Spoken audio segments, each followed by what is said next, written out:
শেখ হাসিনা বলেছিল হাসিনা পালায় না, আল্লাহর কুদরতে ভাত পাক করেও খেয়েও যেতে পারে না। বিএনপি আওয়ামী লীগ সেটা আলাদা, কিন্তু চরমলাই হলো ইসলামী আন্দোলন বাংলাদেশের কেন্দ্র ঘাঁটি।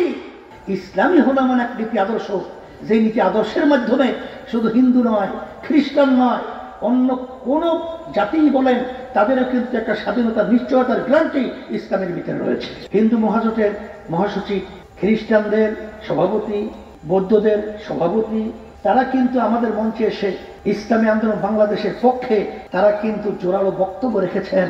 কারণ তারা ভালো করে চিন্তা ভাবনা করে দেখছেন যে আমাদের এই দেশে বসবাস যদি শান্তিতে করতে হয়, নিরাপদ নীতি আদর্শ, তার নাম হলো ইসলাম। আর এখানে একটা ভোটও ইসলামী আন্দোলনের বাহিরে যাবে না, এইটা আমরা জোর গলায় আপনাদের কাছে দাবি করছি। আমি আমার যুবকদেরকে বলবো, আমার পর্দারে মা বোনদেরকে বলবো, আমি আমার মুরব্বীদেরকে বলবো, আমার ছাত্রদেরকে বলবো, সবচেয়ে বড় পরিচয় হলো আমি একজন মুসলমান, আমার ধর্ম হলো ইসলাম। কোন মুসলমান এই ইসলামী নীতি আদর্শের বাহিরে থাকতে পারে না।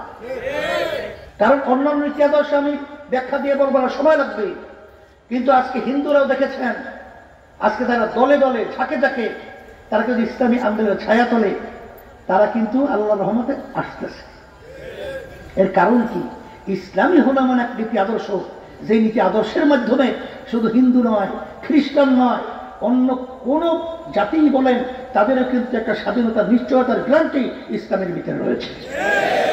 যার বাস্তবতা ঢাকা ঐতিহাসিক শরণার্থী উদ্যানে হিন্দু মহাজোটের মহাসচিব, খ্রিস্টানদের সভাপতি, বৌদ্ধদের সভাপতি, তারা কিন্তু আমাদের মঞ্চে এসে ইসলামী আন্দোলন বাংলাদেশের পক্ষে তারা কিন্তু জোরালো বক্তব্য রেখেছেন।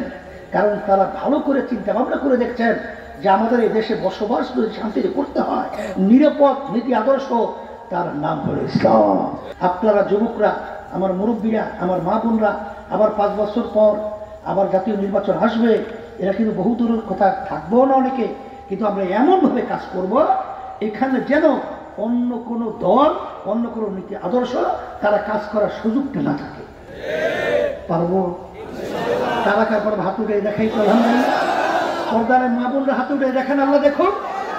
তারা চরমলা ইউনিয়নের মা বোনরা আমার নির্বাচনের সময় এক পর্যায়ে তাদের উপরে হাতে কোপ দিয়ে কোনো আঙ্গুল ফেলাইয়া দিয়েছে, কিন্তু ইসলামের পক্ষের থেকে তারা দূরে সরে নাই। এই ইতিহাস চরমলা